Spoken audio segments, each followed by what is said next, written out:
faith. The faith is the revealed truth of God to the church. I am going to talk about revelation as against illumination.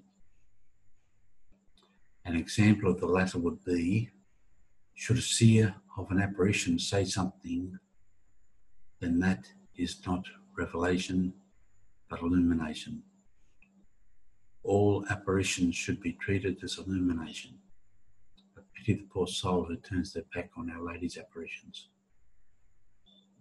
The Old Testament is a long process of revelation which culminated with the arrival of the Redeemer, who constantly spoke of the coming of the Holy Spirit.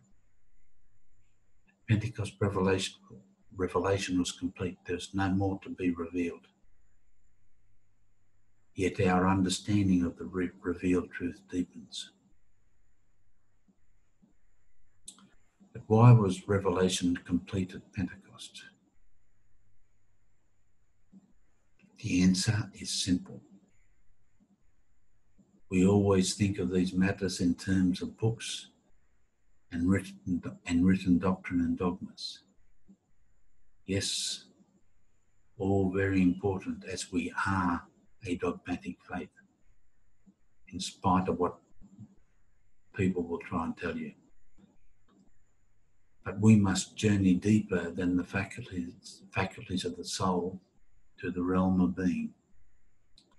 And at Pentecost, the Holy Spirit came upon His church and became the essential part of the being of the church. Revelation is the Holy Spirit and thus cannot be changed or added to. The deposit of faith is the Holy Spirit. I liken faith as held in the church to a megaphone. At the mouthpiece it is spirit, and as the centuries progressed there was a need to explain doctrine, which is the outer rim of the megaphone or the faculties. It is essential to understand that the centre of church doctrine is spirit, the Holy Spirit. Let us look at man in what will be his state of glory in heaven.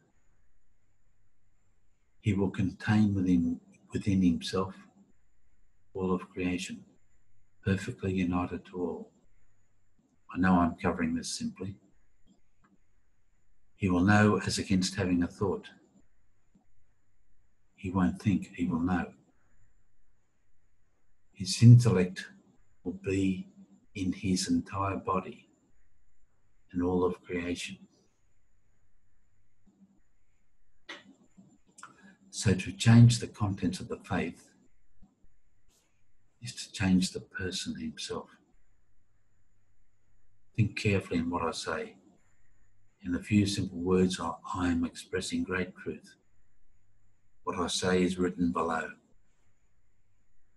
The apostles left us the Apostles' Creed. As the centuries progressed, satanic heresies evolved. Councils were called to combat error. The Council of Nicaea in the 4th century formulated the Nicene Creed in answer to these heresies, specifically that Jesus Christ was not God. This is going off script.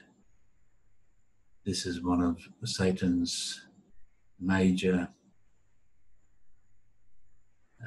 ways of fooling people, that Jesus Christ was not God.